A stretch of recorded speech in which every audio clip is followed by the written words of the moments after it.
नमस्कार। VP music academy expert singer online classes में एक बार आपका फिर से स्वागत करता हूं। आज का टॉपिक है एक ऐसा टॉपिक जो कि हर उस आदमी के लिए ज़रूरी है जो मंच पे गाने की इच्छा रखता है। और जो लोग घर पे गाते हैं या मान लीजिए किसी सॉफ्टवेयर पे गाते हैं तो उन्हें भी इसका अभ्यास करना ज़रूरी है, उसे समझना ज़रूरी है, क्योंकि घर पे आप कब तक गाएंगे, कभी ना कभी तो आपको पब्लिक के सामने गाना है। मान लीजिए कुछ लोग ऐसे होते हैं जो बोलते नहीं मैं खुद के लिए सीख रहा हूँ, लेकिन कहीं कुछ फंक्शन पड़ा तो आप गा रहे हैं तो पहला सुर जो है वो अच्छा नहीं लगा तो गाना खराब होता है। तो ये एक कमेंट था जिसके ऊपर मैंने वीडियो बनाया है।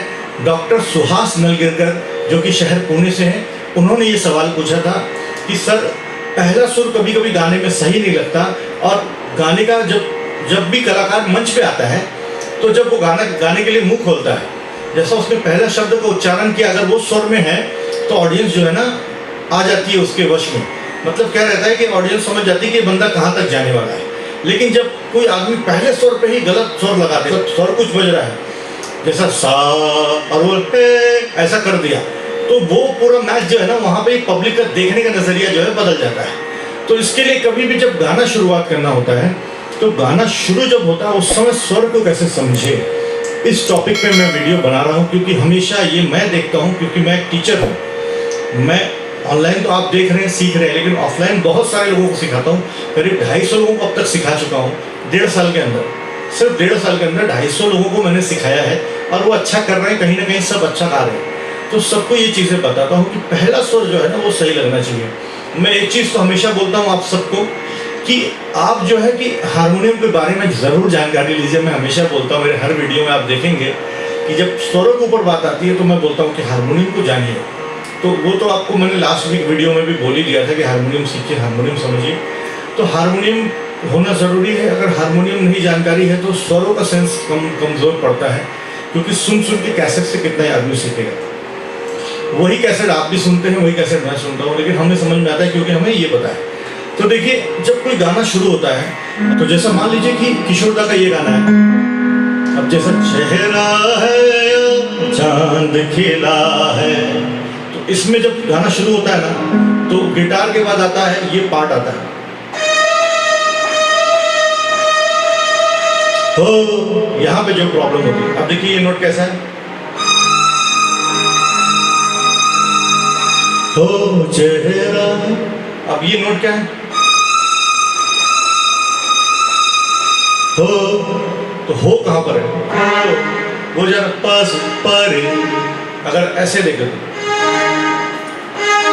क्योंकि सबको स्टैंडर्ड के हिसाब से मैं बताता हूँ, क्योंकि जो मैं प बोल रहा हूँ वो काली चार से वो सा बन जाता है। तो सा प अगर स्टैंडर्ड के हिसाब से देखें तो प रे है, लेकिन और जब काली चार से देखें तो वो सा प है, सा प, जो कि कॉमन है, हम ओम बोलते हैं सा और प पे, लेकिन फिर भी समझ में नहीं आता, कंफ्यूजन होता है। देखिए फिर से एक बार बताता हूँ,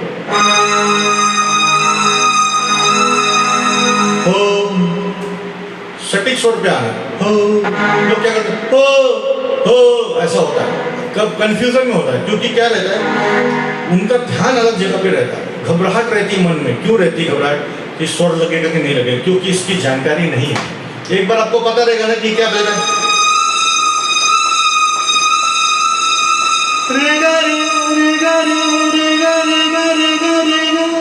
तो आपको जब स्वर पता है कि ये बज क्या रहा है, ये स्ट्रिंग का पार्ट है, वायलिन सेक्शन का जो ब्लूज ऑर्केस्ट्रा आप देखते हैं, तो उस पर ये बज रहा है।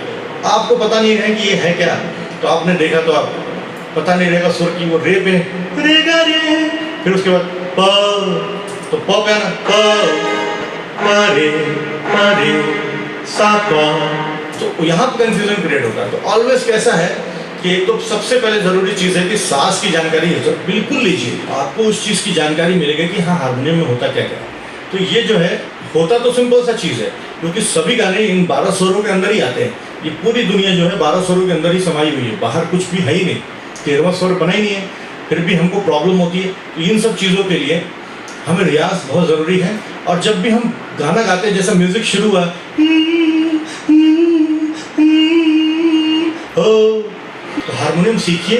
हारमोनियम के साथ जब आप गाना शुरू करेंगे तो आपको ये प्रॉब्लम जो है ना, ये सारी प्रॉब्लम खत्म हो जाएगी, क्योंकि ये सब कुछ जो है वो 12 स्वरों के बीच में ही होता है। 12 स्वर के बाहर 13वां कुछ है ही नहीं।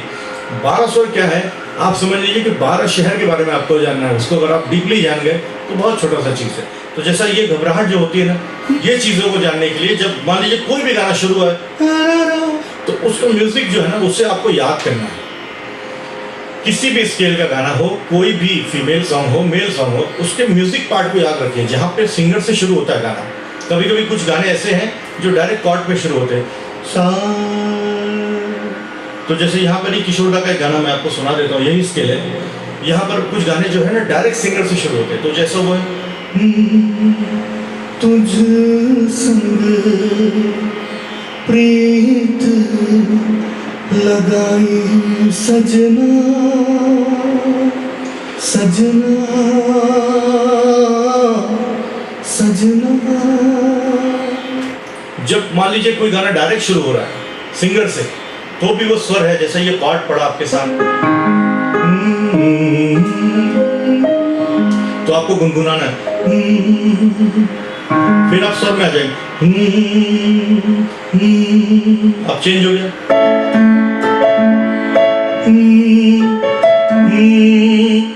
तो इस तरह स्वरों को समझिए, उनको हमिंग करके गुनगुना लिया आपने तो आप पिच में आ जाएंगे। म्यूजिक बज रही है तो म्यूजिक के पीछे पीछे गाना शुरू कर दीजिए, जैसे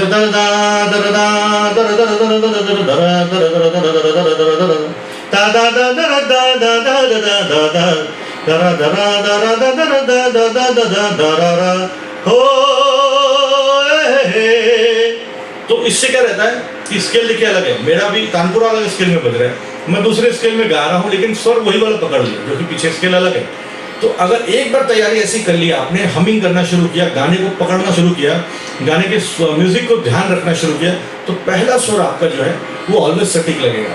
क्योंकि जब पहला स्वर प्रेजेंटेशन जब आप कहीं गाते हैं, कहीं प्रस्तुति देते हैं, तो पब्लिक का जो नजरिया है ना ऐसा आपको बैठ के देखती रहेगी, और जब गायक मुंह खोला और पहला स्वर सही लगा तो वो बोलता है यार अच्छा गा रहा है, लेकिन अगर पहला स्वर गलत हो गया तो पूरा काम जीरो। तो इसके लिए हमेशा हमेशा क्या कीजिए, पहले तो वो जो मैं रोज बोलता हूँ वही बोलूँगा कि खूब सारा रियाज कीजिए जम के, और हारमोनियम सीखिए जम के, क्योंकि हारमोनियम के बिना सब कुछ अधूरा है। हारमोनियम पे एक बार अभ्यास हो गया तो फिर तानपुरा ऐसा लगा के भी रियाज कर सकते हैं, लेकिन हारमोनियम के बाद ही ये समझ में आएगा, पहले कभी नहीं समझ में आएगा। तो आप लोग इन सभी चीज़ों पर अमल कीजिए, वीडियो को खूब सारा लाइक कीजिए, और जो भी पूछना हो कमेंट बॉक्स में लिख दीजिए ताकि मैं आपके सवालों का जवाब दे सकूं, और क्या अच्छा लगता है आपको उसके बारे में भी मुझे बताइए, तो उसमें मैं ज़रूर वीडियो बनाऊंगा, ऐसे ही जैसे आज डॉक्टर सुहास नलगिरकर के नाम के साथ वीडियो बनाया है। आपने अब तक पूरा वीडियो देखा, ये जान के बड़ा अच्छा लगा। इसी तरह पूरा वीडियो देखा कीजिए, बहुत अच्छा लगता है। अपना रियाज कीजिए जम के, घर में रहिए, सुरक्षित रहिए। जय हिंद, नमस्कार।